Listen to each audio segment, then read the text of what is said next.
en la sala, así que hacemos como en el caso anterior con Karina. Mariana, probamos a ver si funciona la cámara, si podés compartir, y si no, te habilitamos.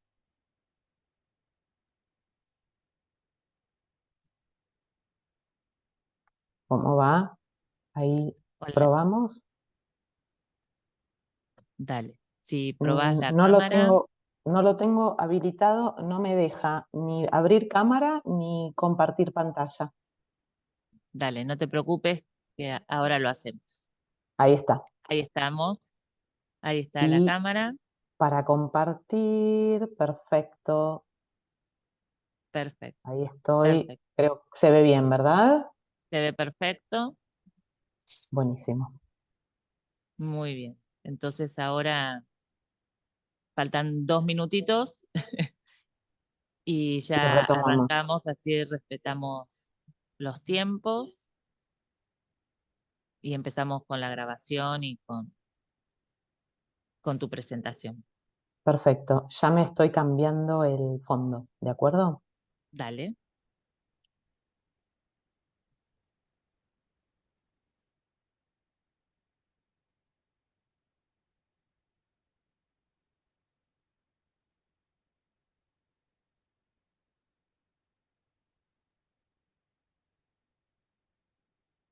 Ahí me ves, Ale, con el fondo que me pasaste, ¿de acuerdo? Sí, se ve perfecto. Buenísimo. Buenísimo. Bueno, muchas gracias. Bueno, eh, arrancamos, si te parece. Bueno, ahí encendemos las cámaras. Bueno, buenos días. Buenos días a todos los que están presentes, los que continúan desde tempranito a las 9 de la mañana, cuando iniciamos el Congreso, los que se fueron sumando. Y damos las gracias a Mariana, que nos acompaña ahora en esta tercera presentación. Venimos trabajando sobre inteligencia artificial, que es el tema que nos convoca y que nos tiene a los docentes un poco preocupados y ocupados tratando de pensar, ¿no? Y de reflexionar sobre nuestras prácticas, interpelar nuestras prácticas. Y bueno, y ahora es el lugar de Mariana. Agradecemos mucho la generosidad que ha tenido en compartir este espacio con nosotros. Eh, Mariana es docente y yo he tenido la oportunidad de compartir sus clases y es una docente que también una gran inspiradora, ¿no? Una docente que comparte con generosidad sus conocimientos, así que agradecemos que hayas venido a compartir hoy esta jornada. Vamos a hacer la presentación formal. Mariana Ferrarelli es licenciada en Ciencias de la Comunicación por la UBA, es magíster en Metodología de la Investigación y docente de grado y posgrado. Diseña y acompaña proyectos transmedia en distintas instituciones, donde se desempeña como consultora tecnopedagógica. Dicta cursos de formación docente en la Universidad de San Andrés, en la Universidad y Salud y en otras universidades nacionales. Es docente de la licenciatura en Educación y del profesorado universitario en UDESA y escribe artículos académicos y desarrolla capacitaciones sobre diversos temas vinculados con tecnología, narrativas transmedia, trabajo con diversidad en el aula, tecnologías de la enseñanza y el impacto de la cultura digital en las prácticas sociales. Bueno, Mariana, eh, tenés el micrófono para tu presentación, alfabetización en inteligencia artificial para la cultura, postdigital. Muchas gracias. Bueno, gracias Alejandra Lamberti por esta hermosa invitación, a Aide Nieto también. Siempre es un placer compartir con colegas muy queridas y muy queridos momentos de aprendizaje para todos. Así que buen día y paso a compartir una presentación que preparé, que luego compartiré, la pondremos disponible para seguir pensando. La verdad es que le agregué links y materiales y lecturas para que luego a quienes les queden resonando algunas ideas, que espero que sea para muchos y muchas de ustedes, bueno, puedan seguir indagando por ahí. Brevemente les cuento que pensé en 4 momentos para nuestra reunión de hoy, algunas distinciones entre inteligencia artificial e inteligencia artificial generativa, algunas tensiones y malentendidos que se plantean, qué pensamos y qué hacemos desde el campo educativo, desde la comunicación, las tecnologías, la educación con esto, y me gustaría cerrar con algunas preguntas, tipo cliffhanger, ¿no? Algunas cuestiones para dejar abiertas algunos debates y preguntas que no tienen respuesta o que no tienen una respuesta única, que están como en construcción. Avanzamos entonces con esta primera cuestión que tiene que ver con que la inteligencia artificial no es algo nuevo, es un término que surge en la década del 50, que también algunas décadas antes ya se venía trabajando, esta idea de pensar en sistemas automáticos que desarrollen tareas para las que se necesita cognición humana.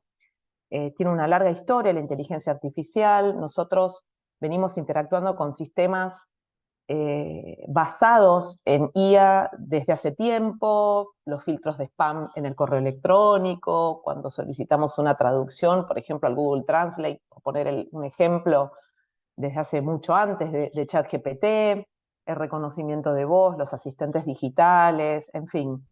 Hace tiempo que venimos interactuando con sistemas que en función de algún procesamiento estadístico de clics, likes y búsquedas de información anteriores en los buscadores, bueno, nos ofrecen una serie para ver, música para escuchar. Venimos hace tiempo interactuando con estos sistemas, pero lo nuevo, claramente, desde hace un año, ya va a ser un año de ChatGPT, es que más recientemente, más o menos desde hace una década, un poquitito más, un poquitito menos, se agrega otros atributos a una rama de la inteligencia artificial que es la generación de contenido.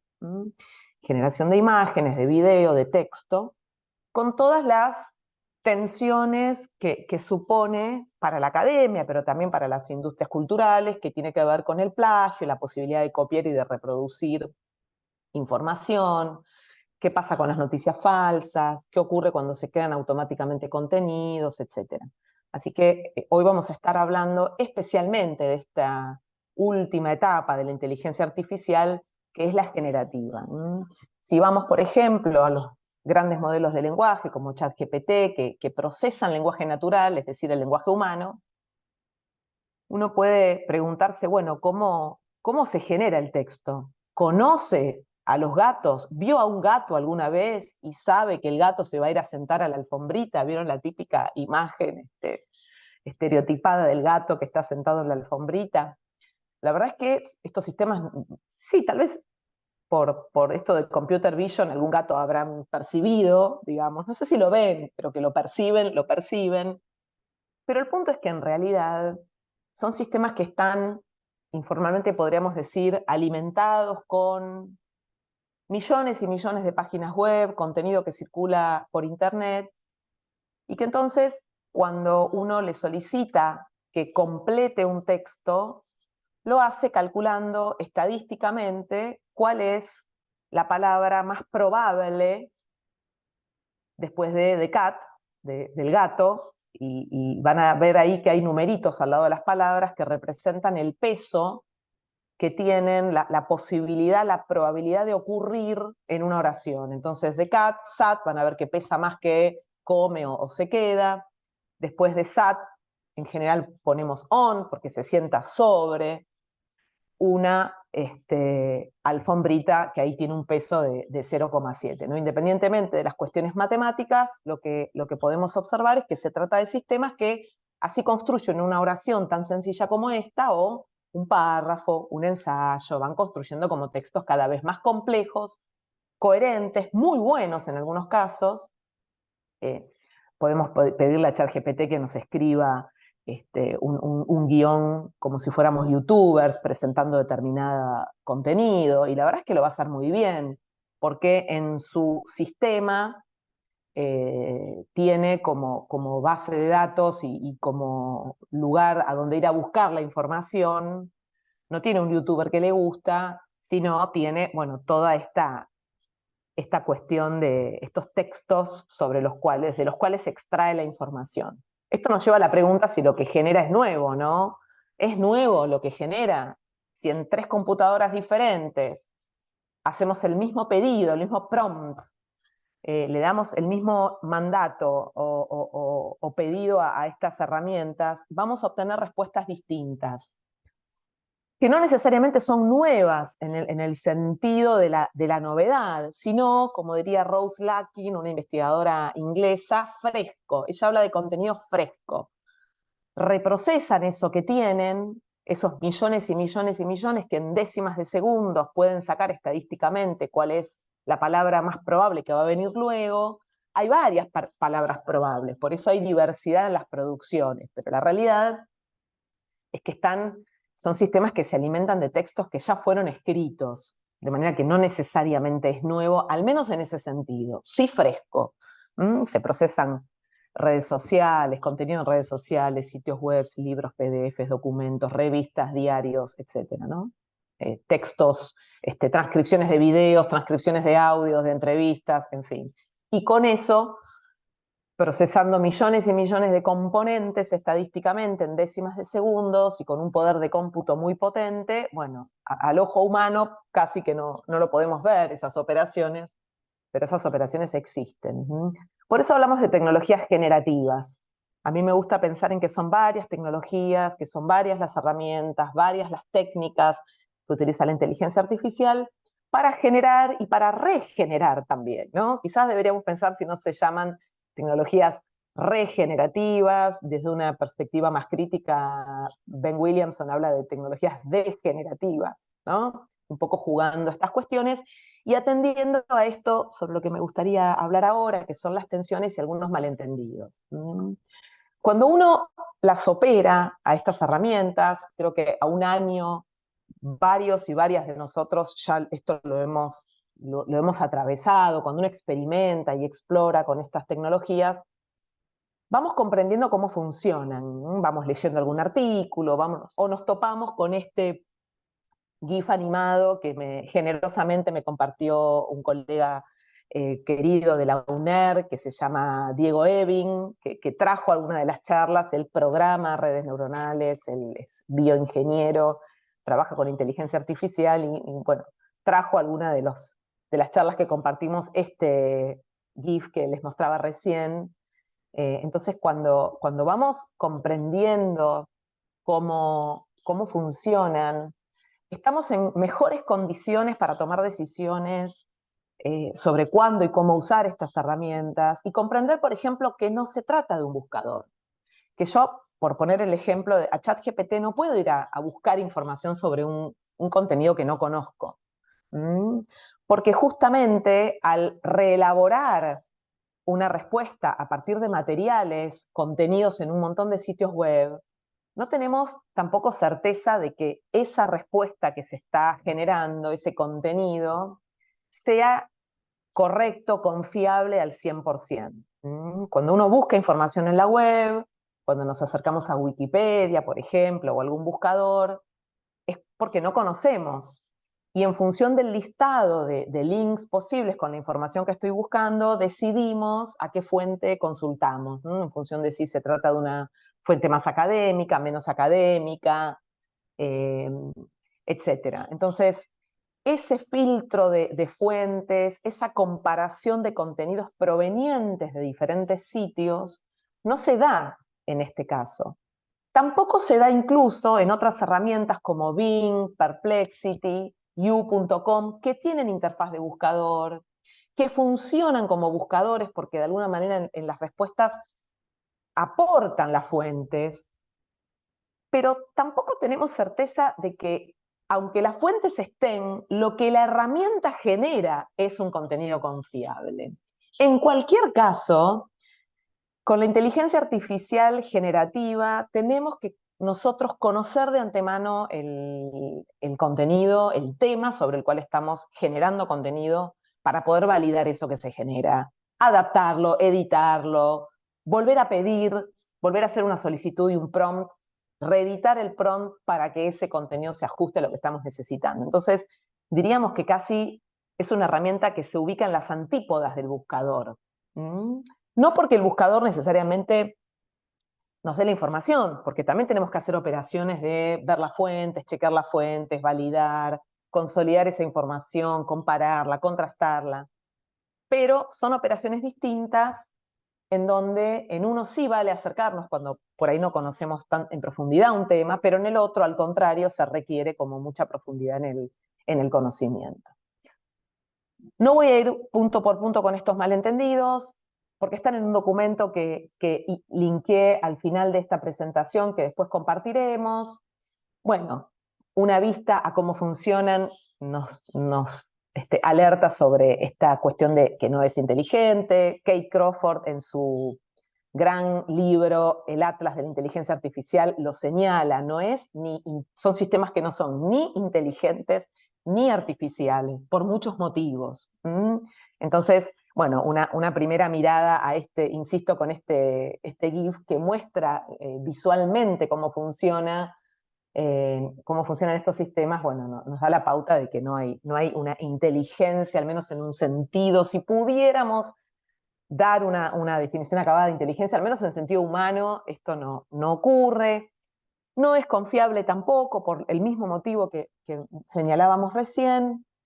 Y respecto de la neutralidad, hay algunas voces que salieron como a poner en duda esta neutralidad. En general se asume que como son sistemas que toman la información de miles y miles de sitios web, uno imaginaría que se trata de información objetiva, porque al estar basada en una infinidad de sitios y de fuentes de información, allí se hallan contenidas todas las voces, todas las perspectivas, todas las miradas, todas las culturas y sobre todo todas las lenguas. Bueno, lamentablemente sabemos que Internet también es un recorte de la existencia humana, de lo cultural. En general los sitios están en inglés, en general provienen geográficamente de ciertas regiones del norte global. Se trata de sitios e incluso de herramientas programadas por, en general, ingenieros varones de determinado rango etario, entre los 28 y los 30 años, solteros, sin hijos. Digo, estadísticamente esto está estudiado. Entonces, de ninguna manera se trata de herramientas que podrían ser neutrales. Ni por su diseño, ahora vamos a pasar algunas tensiones que emergen a partir de esto, ni por los datasets a partir de los cuales se genera la información. Entonces, es bueno también tener en cuenta estas cuestiones, sobre todo para ponerlas sobre la mesa cuando dialogamos sobre estas herramientas con nuestro estudiantado o cuando llevamos al aula una propuesta de trabajo con estas herramientas. Finalmente, estas cuestiones sobre repensar la enseñanza tradicional o el fin del parcial domiciliario, bueno, son algunas cuestiones un tanto exageradas, son herramientas muy buenas que no solamente te responden un verdadero o falso, si uno pudiera asociar la enseñanza tradicional con el típico cuestionario o el multiple choice o, digamos, ¿no? Formatos quizás más clásicos. La verdad es que incluso en aquellos casos en los que ofrecemos propuestas que uno cree que son disruptivas y distintas, bueno, pueden ser elaboradas, al menos en un primer borrador, por estas herramientas. Así que en realidad hay que repensar toda la enseñanza, no solo la tradicional, la que considerábamos diferente, alternativa, disruptiva también, y en ese mismo sentido, bueno, lo del parcial domiciliario. No es el final, hay otros caminos, hay maneras de asociar la producción escrita con algo concreto que ocurre dentro del aula, con experiencias concretas y abordajes concretos de autores que por ahí son clásicos, pero que nosotros le damos nuestra propia mirada y que eso podemos solicitar que esté reflejado en esas escrituras que se hacen en otros momentos que no son el sincrónico del aula. En fin, hay algunas cuestiones para discutir con nuestro estudiantado, con nuestra comunidad docente, que vale la pena, que son conversaciones que vale la pena tener. Lo mismo que cuando abordamos algunas tensiones, ¿no? Recién mencionaba algunos sesgos lingüísticos, culturales, de edad, de género, por supuesto, en alguna experimentación reciente que no es un experimento nuevo, es un experimento que se viene haciendo hace un montón. Le solicité a ChatGPT particularmente, pero lo podríamos hacer con cualquier otra herramienta, que traduzca una oración en inglés y que pase que contenía doctor y nurse, que es enfermera o enfermero, y por supuesto tradujo doctor al masculino y nurse al femenino, ¿no? Cuando podría haber sido al revés, podrían haber sido dos doctoras, una doctora y una enfermera, en fin, ¿no? Hay cuestiones de sesgos que pueden ser disparadores de conversaciones en el aula. También mucha preocupación por la privacidad de los datos, aquello que ingresamos en las plataformas no sabemos a dónde va, la integridad académica sobre lo que representa para el plagio, cuánto se regulan estas tecnologías o no, y especialmente una cuestión por el impacto ambiental de estos sistemas. Se sabe, se intuye y se conocen algunas análisis ambientales. Digo algunos porque en general son las mismas empresas que instalan los centros de datos en diferentes regiones las que hacen las auditorías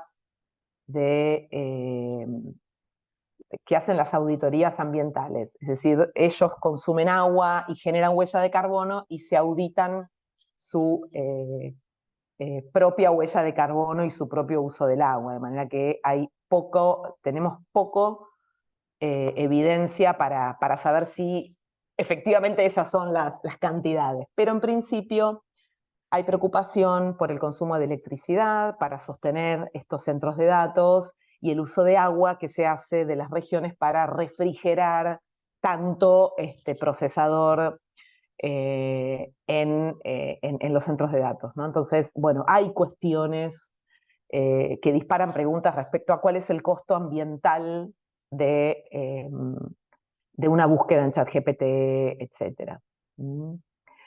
Bien, estoy mirando ahí el chat, me detengo un momentito por si surge alguna pregunta o bueno, después en todo caso podemos retomarla sobre el final.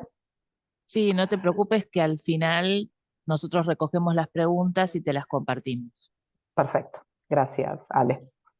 Eh, Particularmente, y acá me quiero detener un poquito y recomendarles otro libro más, porque creo que vale la pena detenernos aquí en un aspecto de estas tensiones que nos reclama como educadores y educadoras, y es un poco hacia donde quiero ir con la conversación que vamos a tener hoy, que estamos teniendo hoy. Cathy O'Neil, en un libro muy conocido que recomiendo, Armas de Destrucción Matemática, ya está en castellano, pero a mí me gusta cómo suena en inglés por esta cuestión de armas de destrucción masiva, que en inglés más y más tiene que ver con eso. Ella juega mucho con este juego de palabras, en donde advierto sobre algunos riesgos. Y en la introducción del libro, ella es una matemática muy reconocida, toda su vida gira en torno a la matemática, es decir, que nadie más que ella entiende, cuando yo recién hablaba de modelos estadísticos, de esquemas probabilísticos, nadie más que ella entiende sobre esto.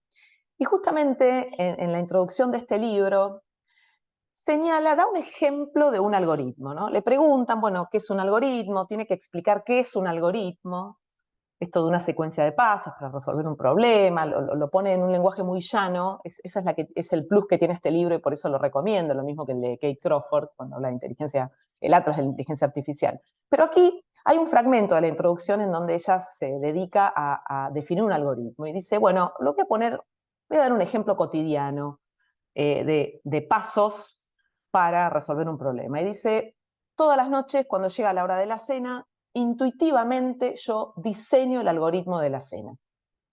Entonces, tomo en cuenta antes de cocinar qué ingredientes tengo en la heladera, qué le gusta a mi familia, dice cuenta que tiene 3 hijos, que vive con su marido, qué ingredientes tengo, qué hora del día es, si estoy muy cansada, evalúo también mi cansancio, evalúo lo que le gusta a cada miembro de mi familia y por supuesto el valor nutricional de esos alimentos para finalmente decidir qué va a comer mi familia para la cena.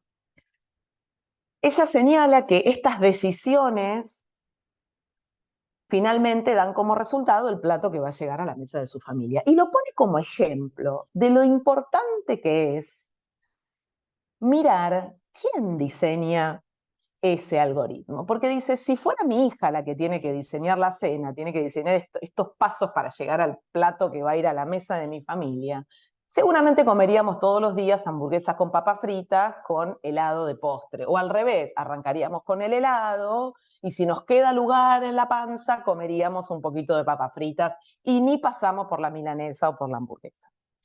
Ella señala este ejemplo, que además sirve muy bien para entender qué es un algoritmo y cómo funciona, para poner el foco en el diseño, en la fase de diseño de ese algoritmo.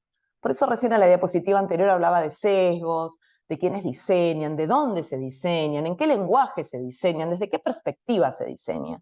Porque que ella priorice el valor nutricional de los alimentos no viene dado naturalmente. Cuando uno supone que la matemática tiene como esta objetividad de los números y las fórmulas, deja de lado de alguna manera las prioridades y los datos, y cómo se procesan los datos, y cómo se diseña ese sistema que los va a procesar. En ese diseño intervienen prioridades, intervienen necesidades, intervienen modelos de mundo, intervienen, si se trata de un modelo asociado al ámbito educativo, y que es ahora la próxima sección a la que voy, intervienen concepciones de enseñanza y aprendizaje, intervienen concepciones de conocimiento, interviene una concepción de quién es el estudiante, qué hace, qué va a hacer ese estudiantado, quién es la docente o el docente, cuál es su rol en ese momento de construir conocimiento, si es que interpretamos que el conocimiento se va a construir o interpretamos que el conocimiento es un paquete que viene cerrado y que se va, tipo delivery, se va a entregar al estudiantado. Entonces me parece clave detenernos y les recomiendo la lectura de al menos la introducción, que yo creo que se puede conseguir en la web de este libro, porque ahí nos da pistas claves sobre qué ocurre con el diseño de estas herramientas y por qué debemos nosotros como educadores y educadoras plantearnos intervenir incluso en esos procesos de diseño de alguna manera, como actores que intervenimos allí. Y el argumento aquí va en la línea de que comprender esa necesidad de intervenir en ese momento también, además de llevarlo al aula, además de saber operar las herramientas, además de tener conversaciones con nuestro estudiantado y esperar a que nuestro estudiantado también las pueda operar, esta conversación previa es parte de la alfabetización en inteligencia artificial. Desde una perspectiva post-digital que abraza lo online y lo offline como cuestiones inseparables, ensambladas, que no se pueden dividir. Nuestra vida hoy ocurre por estos dos canales y ese es el foco donde tiene que estar puesta nuestra discusión. Por eso, tradicionalmente, se ha discutido sobre las alfabetizaciones en general, la digital, la informacional. ¿Se trata de solamente poder operar las herramientas, sean digitales o analógicas? ¿Se trata solamente de cuestiones técnicas? ¿O tenemos que estar mirando también la dimensión humana? Quizás en el momento en el que emergen estas herramientas, hay muchos desarrollos de Wayne Holmes, cuyo trabajo les recomiendo que lean porque está traducido y recientemente brindó una conferencia para Ceibal en Uruguay, donde pone muy en blanco sobre negro estas cuestiones. ¿Se trata solamente de ir por la cuestión técnica de enseñarte cómo operar y qué herramienta? ¿O pararnos un paso antes en pensar qué modelo de mundo tienen estas herramientas y cómo intervenir en ese modelo de mundo? Porque a él subyacen, como decíamos recién, en el caso de Cathy O'Neill, concepciones sobre que se priorizan por sobre otras, ideas que subyacen sobre qué es enseñar y qué es aprender, y qué es el conocimiento, y dónde quedamos docentes y estudiantes en este circuito. Entonces, me gustaría que plantear esta discusión para incorporarla dentro de lo que entendemos por alfabetización o alfabetismos. A mí me gusta hablar de alfabetismos aumentados, para pensar en no solamente una categoría que dé cuenta de la cuestión digital o la cuestión informacional o lo mediático o la alfabetización en datos, o ahora que están emergiendo algunos marcos desde 2020 más o menos para acá, aunque los trabajos de UNESCO sobre inteligencia artificial son muy anteriores, pero emergen algunas lecturas, materiales, investigaciones sobre la alfabetización en IA puntualmente. Bueno, pensar en algo que integre todos estos saberes que como usuarios y usuarias incorporamos en plataformas en diferentes contextos, no necesariamente contextos de aprendizaje formal, también aprendizaje informal por nuestras interacciones en redes, y pensarlo como algo más transversal, que está en movimiento permanente, y a la vez integra esta otra dimensión en donde nos preguntamos por cómo se diseñan estas herramientas, quiénes las diseñan y cuál es nuestro rol en esa instancia de diseño. ¿Cuál es la prioridad que se da a los valores nutricionales en el momento en el que se diseñan esos algoritmos y esas herramientas? ¿Y desde qué modelo de mundo se están diseñando? ¿Sí? Entonces, me parece aquí, no voy a abordar cada una de estas, porque este material lo van a tener. Me parece que vale que tengamos en mente macro categorías para lanzarnos a la exploración y a la experimentación con estas herramientas, para luego poder evaluar en qué momento utilizarlas. Por eso está esta tercera categoría de evaluar, sin perder de vista la pata reflexiva, de interrogar a estas herramientas desde toda esta multidimensionalidad que tienen. Por momentos se escuchan y son preocupantes lecturas reduccionistas que simplifican la lectura, digamos. Vuelvo con esta cuestión sobre, bueno, viene la inteligencia artificial a resolvernos de una manera bastante tecnofílica todos los problemas que tenemos en educación, en la sociedad. Bueno, es como muy lineal pensarlo de esa manera, complejicémoslo un poco más, ofrezcamos un abordaje que sea multidimensional, siempre con otros y otras. De aquí va la cuestión de la colaboración con colegas en nuestras instituciones, pero también con el estudiantado, para finalmente ver cómo creamos propuestas que recuperen esta multidimensionalidad del fenómeno. Y aquí me quiero detener porque justamente querría como plantear algunas preguntas, algunas miradas sobre al menos 4 puntos de lo que representa la inteligencia artificial en educación. Hay un discurso bastante recurrente sobre la personalización de trayectorias. Por supuesto, cuando interactuamos individualmente con alguna herramienta, según nuestras necesidades, nuestros intereses, nuestras habilidades, claramente que vamos a obtener, y esto disponible 24/7, respuestas, conocimientos y materiales y contenidos adaptados a lo que estamos buscando. Pero aquí la pregunta es si esa diferenciación, y sobre todo en algunas herramientas que plantean automatizar algunos recorridos, ¿no? En donde, bueno, el estudiante ingresa, no es solamente ChatGPT, sino ingresa, tiene algunas actividades y en función de cómo las realiza, se le van ofreciendo contenidos diferentes y diversificados según el contexto. Entonces tenemos muchos estudiantes en un aula que están haciendo cosas diferentes. Y eso es muy valioso y está buenísimo, pero si el horizonte final es que todos lleguen a la misma meta por caminos diferentes, hay una diversificación parcial, no total. Uno piensa en una enseñanza diversificada, en clave de aulas heterogéneas, que habilite diferentes recorridos, con algunos puntos en común, por supuesto, hay puntos en común, pero que a cada uno le permita llegar a ese lugar al que puede, al que quiere, al que necesita llegar, y no necesariamente a un mismo punto en común, ¿no? Entonces, una cuestión es diversificar trayectorias para alcanzar un objetivo común, y otra es diversificar trayectorias con algunos nodos comunes, pero para que cada uno transite por el horizonte, cada uno y cada una, por ese horizonte de singularidad, digamos, que es tan preciado para los enfoques de diferenciación.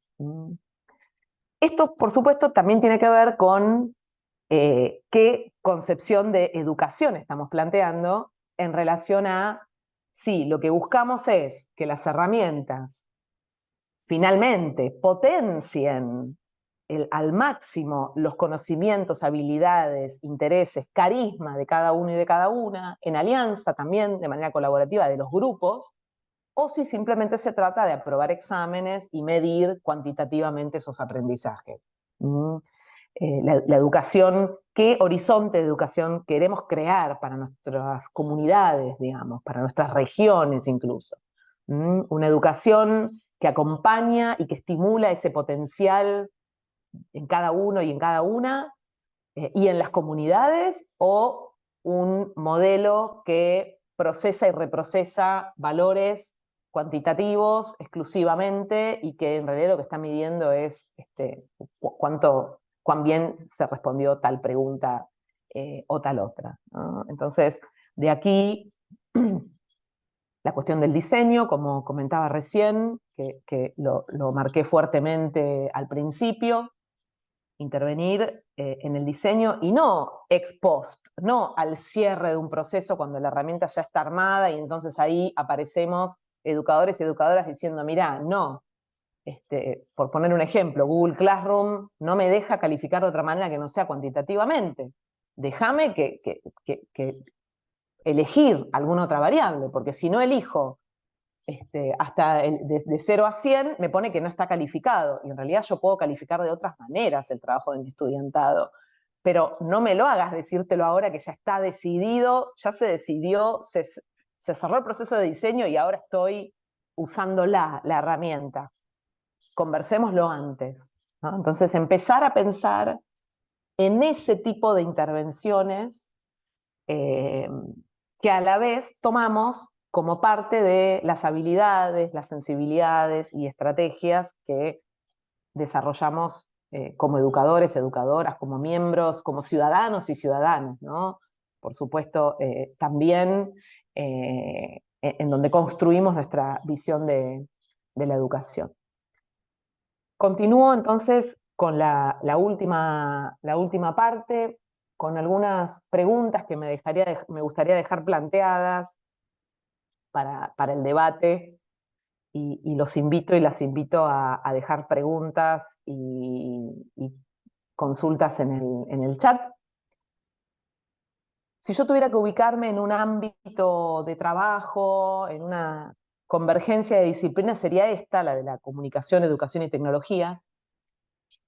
Y las primeras preguntas, los primeros interrogantes que surgían cuando empezaron mis interacciones con ChatGPT y mucho antes con otras herramientas que son menos conocidas, Write-Sonic, después la puedo poner en el chat, que también es interesante.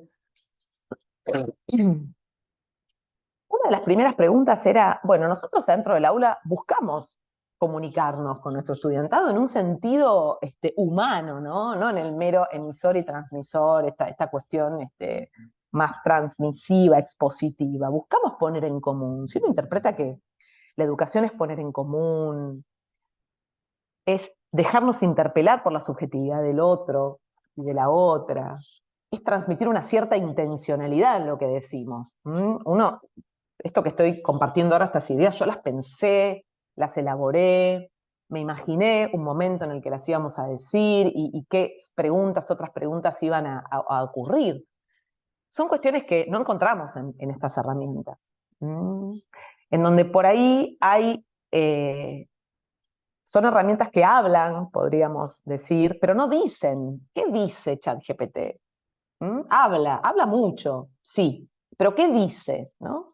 Entonces, traer estos cuestionamientos al aula, no porque vamos a descartar estas herramientas que realmente son muy poderosas y funcionan muy bien y escriben muy bien, y cuando le pedís que te escriba un documento académico en APA 7, te lo escribe muy bien y te cita en APA 7 y te incluye las referencias en APA 7. La verdad es que hay mucho para replantearnos a partir de una posible asistencia de ChatGPT, BART, Perplexity, quiero nombrar otras porque no es la única, aunque sí funciona muy bien, digámoslo. Pero ¿qué pasa cuando interpretamos eso que dice en un sentido que no es el que efectivamente está ocurriendo, que es un procesamiento estadístico que me predice cuál va a ser la próxima palabra. ¿Hay un darse a otros? ¿Hay un intercambio genuino de subjetividades y de ideas? La verdad es que no. Eso va a seguir pasando en el aula, y es garantía de que no seremos, como algún discurso apocalíptico surgió, reemplazados y reemplazadas por inteligencia artificial.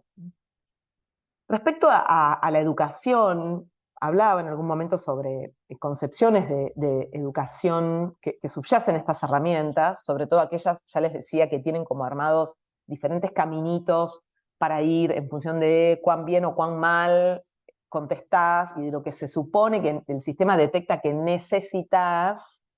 Aquí también hay unas cuestiones de antropomorfizar estos sistemas que son complicados, pero son temas de otra charla.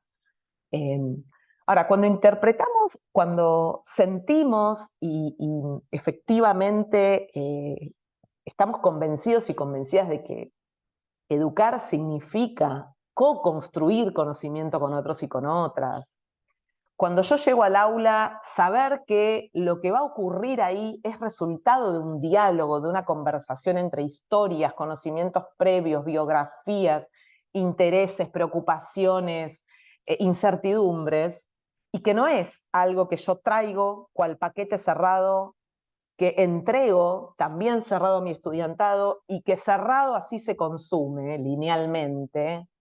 Bueno, cuesta pensar que estas herramientas puedan llegar a ese potencial que es tan propio nuestro y tan de esa intimidad que logramos con nuestro estudiantado en el aula.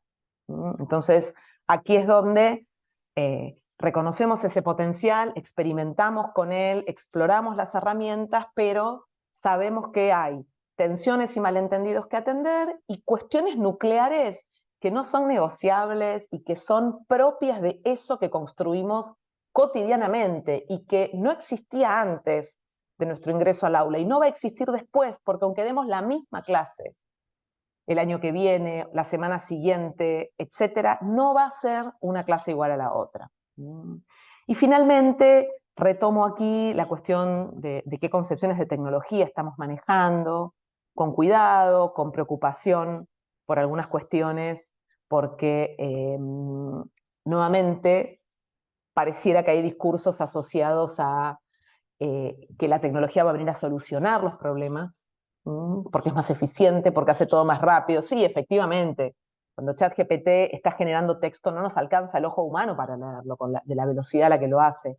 Incluso en algunos casos en los que traduce, porque hay evidencia, digamos, quienes hablamos otro idioma, podemos chequear que algunos formatos que produce son en un formato anglosajón, en un formato que no es propio de la escritura que tenemos en estas regiones del sur global. Entonces, sabes que entre que le mandaste enter al prompt hasta que esa orden fue, se tradujo, se produjo el texto en inglés o en otro idioma, se volvió a traducir y llegó y se escribió, en microsegundos ocurrió eso, pero te das cuenta, podemos reponer el proceso de generación textual a partir de velocidades que superan a la humana. Pero eso no necesariamente nos debe quitar de foco sobre que cuando creemos que la tecnología es un modelo de mundo, entonces tenemos que atender a estas otras cuestiones, a su dimensión social, cultural, política.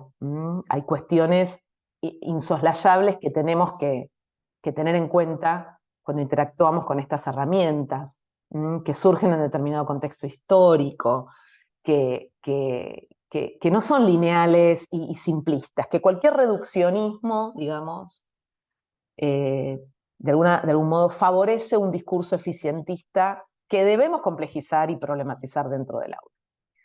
Voy a ir cerrando, Ale, porque me gustaría dejar los últimos 15 minutos, estoy acá chequeando la hora.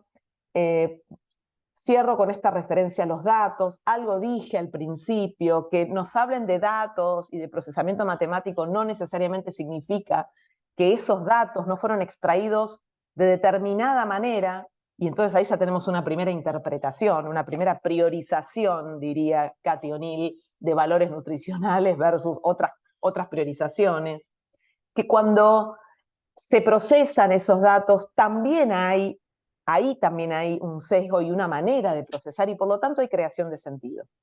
No es lo mismo extraer un dato para evaluar si una trayectoria académica llegará a su fin por tales y tales factores, que para dar o no dar una beca de estudio, para dar o no dar una vacante en una casa de estudio, ¿no? Entonces, ojo, porque ya la misma priorización de un dato versus otro ya me está hablando de una creación de sentido mucho antes de que piense en el procesamiento y en cómo seguimos. Me voy con estas ideas que creo que permearon lo que ahora va a ser una conversación a partir de sus preguntas: cooperación, documentación, exploración, experimentación de herramientas, tener en cuenta los sesgos, la cuestión de la justicia ambiental, la diversidad de perspectivas. Creo que esto quedó claro. Y hago sobrevuelo rápidamente algunos materiales extra que me gustaría que tengan, que por eso los incluí para que luego ustedes puedan acceder a esta presentación. Bueno, estas son las fuentes, digamos, algunas cuestiones que fui nombrando. Un repositorio con materiales globales de algunos organismos internacionales sobre inteligencia artificial.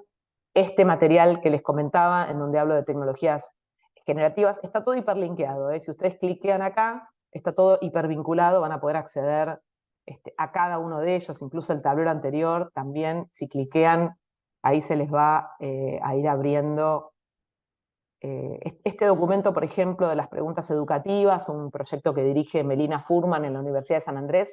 Esta semana salió publicado en inglés. Así que, bueno, también se puede compartir en ese idioma. Como les decía, algunos usos de la inteligencia artificial generativa en el aula, un documento de UNESCO, en la investigación académica, otra propuesta también de UNESCO, todo hipervinculado. Y cierro con, entiendo que esto estará hipervinculado y si no, se los voy a hipervincular porque estoy viendo que no, ahí abajo igual está la referencia que está en las fuentes.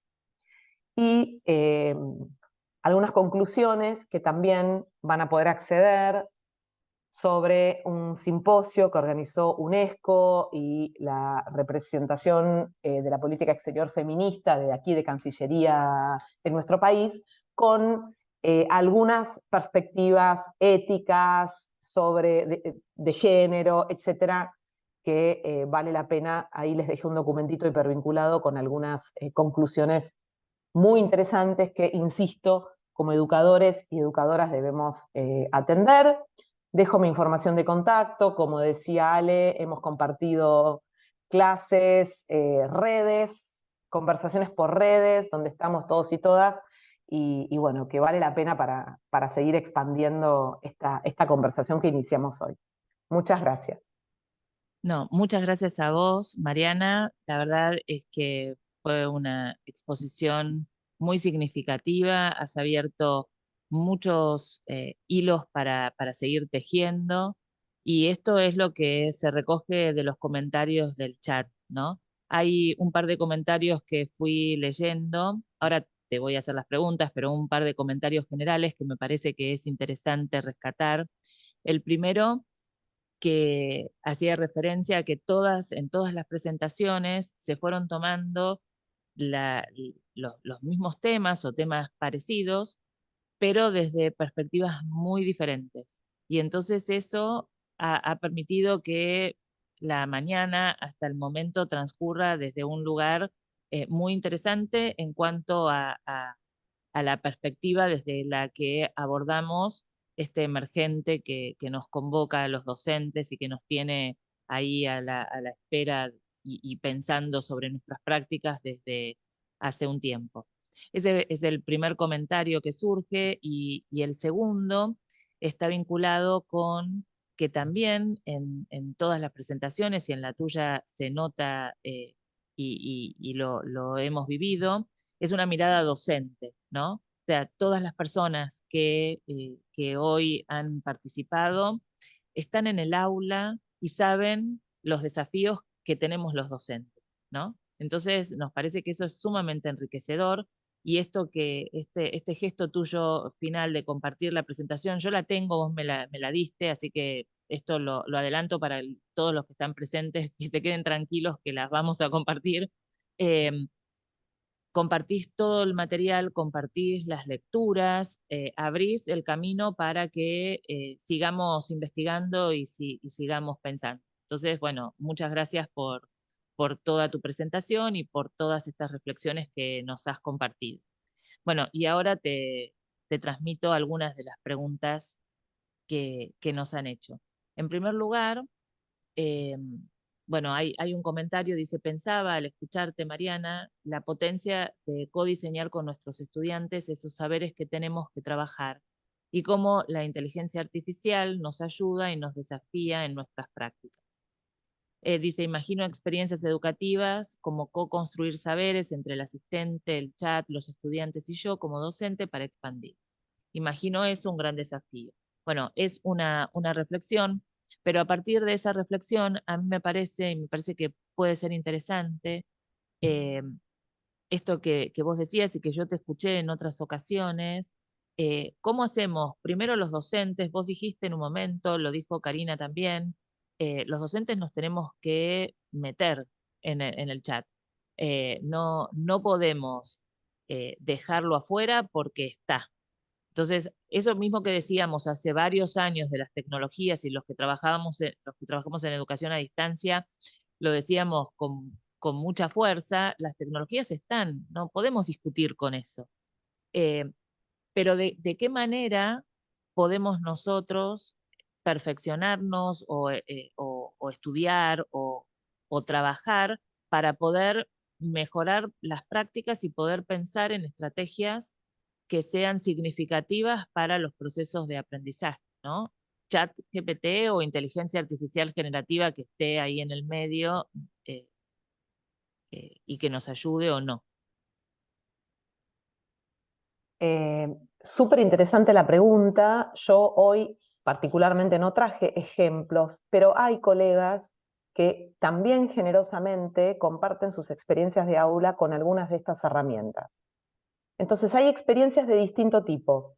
Por ejemplo, clases que al cierre de una unidad o de una lectura, ¿no? Hay un trabajo con un autor, esto es muy académico, muy de la universidad, ¿no? De leer, de hacernos preguntas, de indagar en su biografía, en las líneas que investiga, en las teorías y en las categorías que maneja, sobre definiciones sobre enseñanza, definiciones sobre aprendizaje, etcétera, ¿no? Por poner algún ejemplo.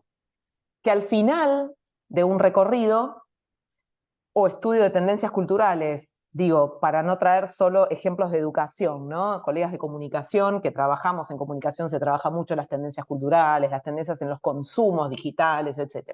Bueno, después de una serie, de un recorrido común, bueno, vamos al chat o alguna otra plataforma y le pedimos, a ver, le preguntamos, a ver si lo que genera es similar a lo que nosotros trabajamos. ¿Cómo lo puede expandir? Vamos iterando, ¿no? Vamos repreguntando a ver si puede ir incluyendo, si maneja los mismos autores, si conceptualmente más o menos se maneja, desarrolla con profundidad algunas definiciones.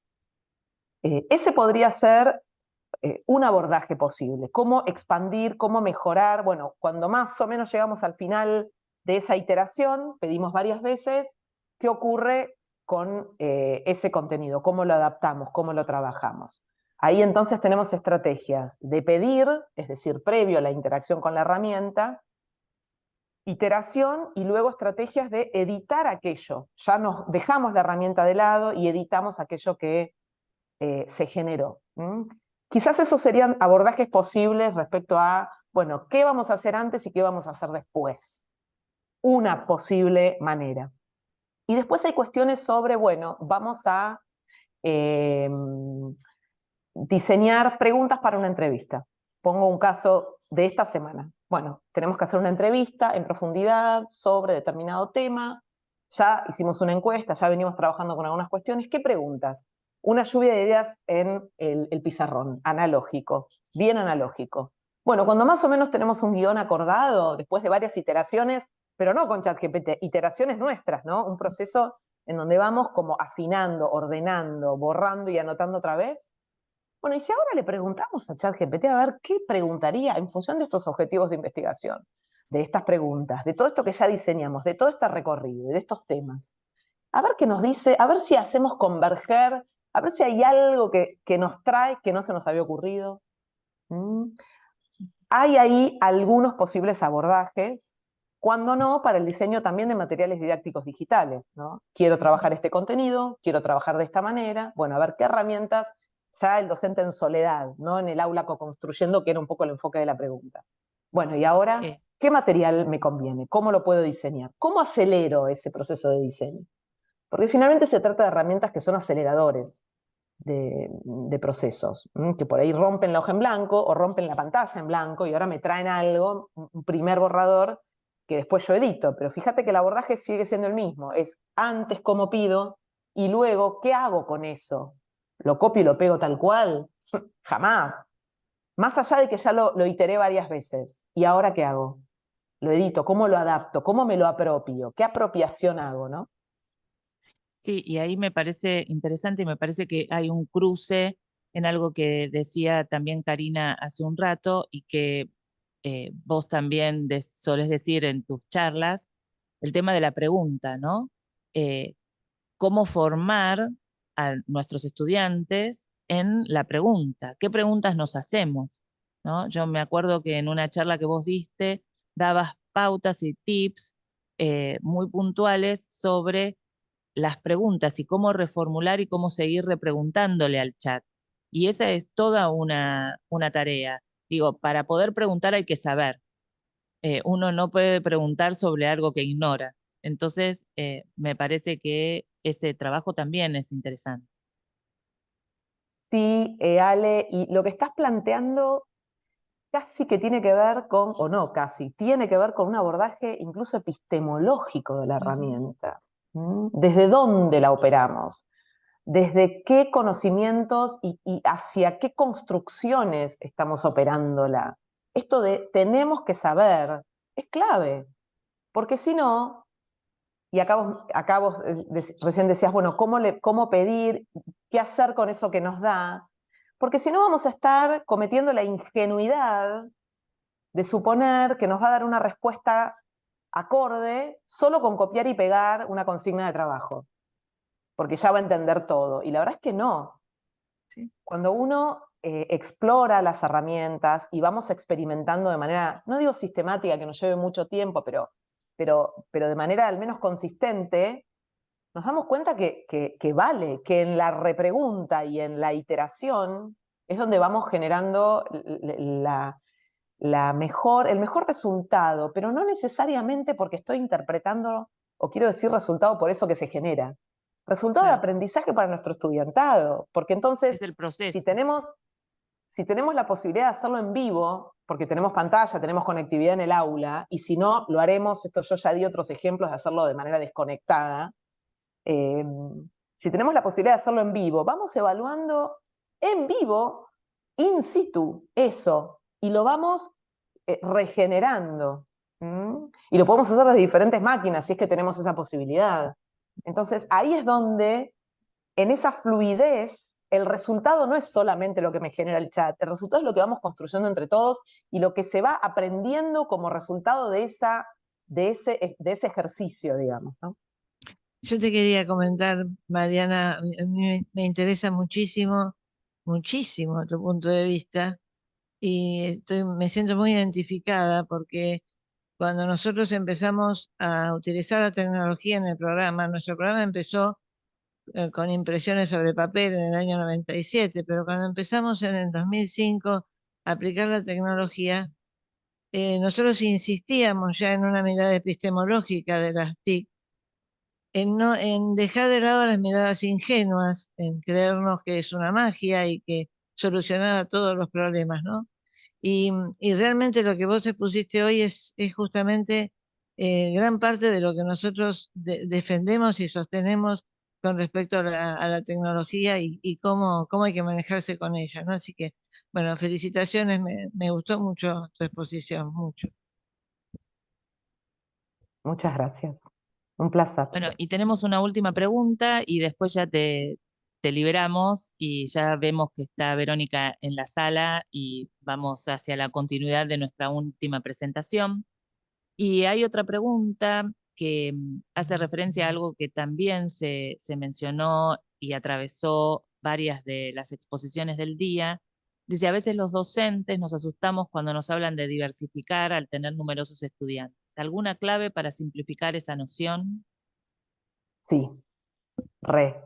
Esto es parte de otra presentación, pero me encanta esta pregunta porque, bueno, ustedes saben de mi trabajo en aulas heterogéneas con Rebeca Nijovic. Hay muchísimo material en la web, además de su libro Gestionar una escuela con aulas heterogéneas. Que tengamos, y ocurre, 100 alumnos en una comisión, docentes, colegas, por ejemplo, de la Facultad de Odontología, por poner un ejemplo, quienes conozco, que tienen 260 estudiantes en una comisión, no necesariamente significa que tengamos que preparar una actividad para cada uno, pero sí que al menos diversifiquemos a través de opciones de trabajo que pueden ser 3. Si nunca trabajamos con opciones y tampoco los vamos a marear y nosotros vamos a dejar nuestra vida diseñando 15 opciones diferentes, pero al menos 3.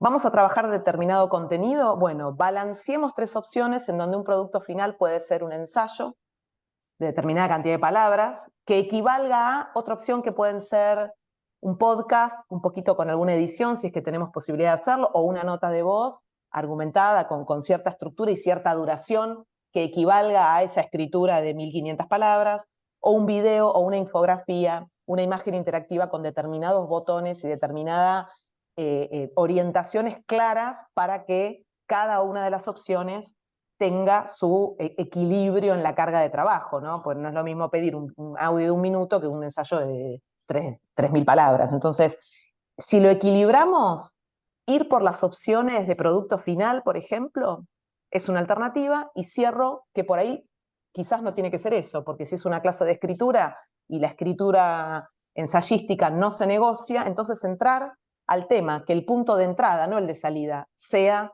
diversificado. Damos a leer un texto, un material escrito, pero puede ser un video del autor o la autora explicándolo, también con cargas balanceadas para que, bueno, se pueda elegir libremente en función de gustos, intereses, y ahí diversifiqué 2 cosas, pero ya algo diversifiqué.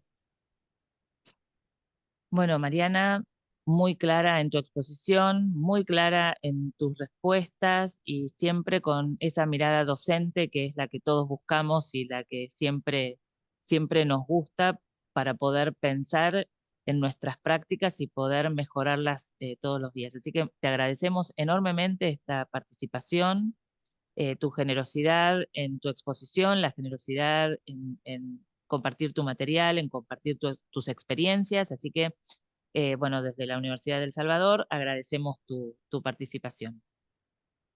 Un placer.